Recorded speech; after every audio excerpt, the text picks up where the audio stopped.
জুলাই বিপ্লব পরবর্তী বাংলাদেশে জন আকাঙ্ক্ষার বাস্তবায়ন হচ্ছে মন্তব্য প্রধান উপদেষ্টা প্রেস সচিব শফিকুল আলমের। দুপুরে ইসলামী বিশ্ববিদ্যালয়ের জুলাই বিপ্লবের আকাঙ্ক্ষা ও গণমাধ্যম শীর্ষক সেমিনারে এই মন্তব্য করেন তিনি। তত্ত্বাবধায়ক সরকার ব্যবস্থা প্রবর্তন করে আনা সংবিধানের ত্রয়োদশ সংশোধনী বাতিলের রায় রিভিউ চেয়ে করা আবেদনের শুনানি রোববার। আজ সুপ্রিম কোর্টের আপিল বিভাগের ওয়েবসাইটে রোববারের শুনানির কার্যতালিকার ১৩ নম্বর ক্রমিকে রয়েছে এটি। জুলাই গণ অভ্যুত্থানের মর্যাদা সমুন্নত রেখে সংস্কার দরকার আছে, তবে দ্রুত নির্বাচনেরও ঘোষণা দিতে হবে জানিয়েছেন বিএনপির মহাসচিব মির্জা ফখরুল। আজ রাজধানীর আগারগাঁওয়ে বঙ্গবন্ধু আন্তর্জাতিক সম্মেলন কেন্দ্রে এসব কথা বলেন তিনি।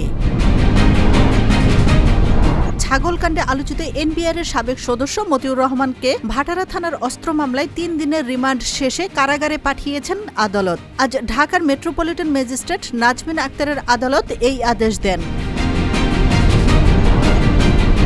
অবৈধ সম্পদ অর্জনের মামলায় Bangladesh financial intelligence unit BFIU এর সাবেক প্রধান মাসুদ বিশ্বাসকে দুদকের মামলায় কারাগারে পাঠিয়েছেন আদালত। আজ ঢাকার মেট্রোপলিটন ম্যাজিস্ট্রেট মাসুমা রহমানের আদালত এই আদেশ দেন। ভারতের কলকাতার আরজিকর হাসপাতালে শিক্ষানবিশ চিকিৎসক তিলোত্তমাকে ধর্ষণ ও হত্যা মামলায় দোষী সাব্যস্ত হয়েছেন সঞ্জয় রায়। আজ শিলাইদহের অতিরিক্ত জেলা ও দায়রা জজ অনির্বাণ দাস এই রায় দেন। আগামী সোমবার তার সাজা ঘোষণা করা হবে।